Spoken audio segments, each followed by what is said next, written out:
Hang on, Eevee. Let me reply. Calm down, Eevee. Your cousin will be here shortly. Let's get this video fired up. Kia ora, trainers and fellow researchers. Hey, did you know that Johto has been hiding a legendary Pokemon under our noses for decades? I'm Professor Kauri, and I want to share some theories with you around the legendary Pokemon that resided once in Ecruteak's now burned tower. I had the enjoyment of spending a few weeks in Johto recently with Professor Elm. We went visiting and researching the brass and bell towers of Ecruteak City. Elm shared some research with me regarding a historical event that happened approximately 150 years ago, where a great storm struck the brass tower, burning it to the ground and threatening some unknown Pokemon in the basement. Legend says that Ho-Oh came to save these beasts, reviving them, and these three became the legendary Suicune, Entei, and Raikou. Elm also took me to the Ecruteak Dance Theatre, where we watched the Kimono Girls perform a reenactment of the tower's destruction. The Kimono Girls seemed rather knowledgeable about this event, so I spoke to Satsuki, the eldest of the sisters, who shared that the towers were originally constructed to foster friendship between people and Pokemon. They also had an unusual amount of knowledge regarding Ho-Oh and Lugia, but wouldn't disclose why. Despite not getting the full answers I wanted, I did get a mini theory that the Kimono Girls are the descendants of the Brass Tower's original caretakers, but I also think they hold a deeper connection to the beasts under it due to two reasons: their extensive knowledge of the events, and their explicit use of Eevee and its various evolutions. Eevee's most well-known evolutions in the Johto and Kanto regions are Jolteon, Flareon, and Vaporeon, electric, fire, and water. These match well with Raikou, Entei, and Suicune for typing. Elm also confirmed that a close friend of his witnessed the Kimono Girls summon Ho-Oh and Lugia on separate occasions, so they have some strong connections to legendary Pokemon of the area.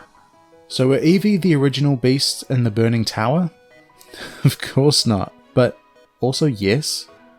The legendary beasts are much larger than Eevee for a start, but I believe there is more connecting them than what we can see on the surface. Now this may be far-fetched, but I believe Eevee's unstable DNA is the key to all of this. When an Eevee comes in contact with an evolution stone, Eevee, if you can just stand back from the table a wee bit, that'd be great. An evolution stone. An item containing vast amounts of infinity energy. Its unstable DNA is realigned to that of the stone, sort of like a magnet magnetizing a piece of metal. Yet any offspring of these Eeveelutions are always Eevee. By the way, don't forget to catch that like button to obtain its shiny form. So let's look at the theory as a historical chain of events. Nearly 700 years ago, these towers were built as a bridge of friendship between people and Pokemon, and many Pokemon visited and lived within the towers. Likewise, people lived alongside them, becoming caretakers of the towers and the Pokemon within. In particular, several legendary Pokemon were drawn to these towers, pleased by the peace and friendship they offered. Ho-Oh and Lugia were the most notable, often residing at the tops of the towers, but there were others living within at ground level. These beasts were large, peaceful beings but ferocious protectors, a rare creature with a highly unstable genetic makeup. This beast I'm calling Eeveeluu. Eeveeluu had the ability to channel the infinity energy of the world around them, embracing it and changing their form and typing at will, similar to Arceus itself. The fire, electric, and water forms of this being are what we now know as Entei, Raikou, and Suicune. Due to this time of living peacefully, the Eeveeluu became too accustomed to living in Brass Tower.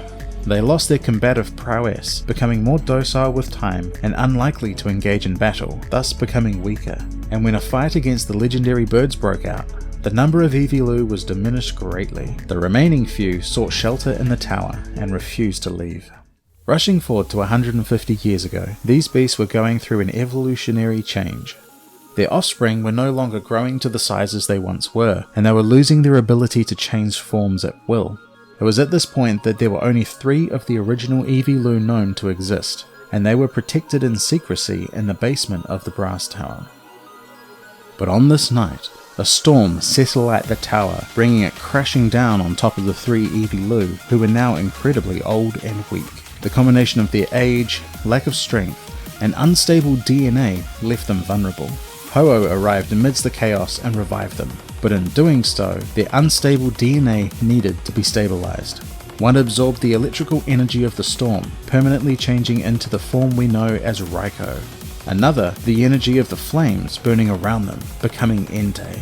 And the last, absorbing the energy of the rain, becoming Suicune. And now all the Eeveeluu ceased to exist, and Raikou, Entei and Suicune remained in their place, forever roaming the lands, looking for a new place to live in tranquil harmony once again.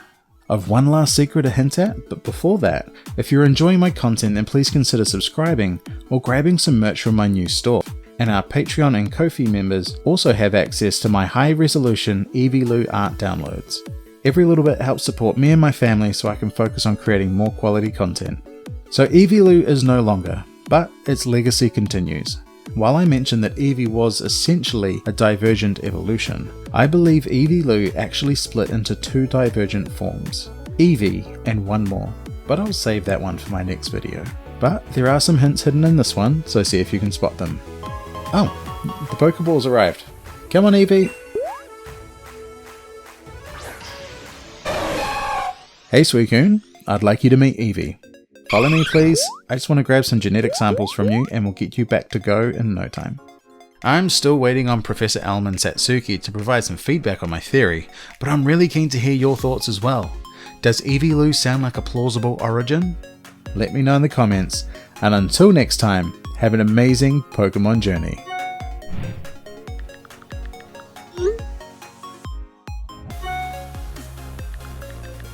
Well, seems like we're going to have some company this afternoon.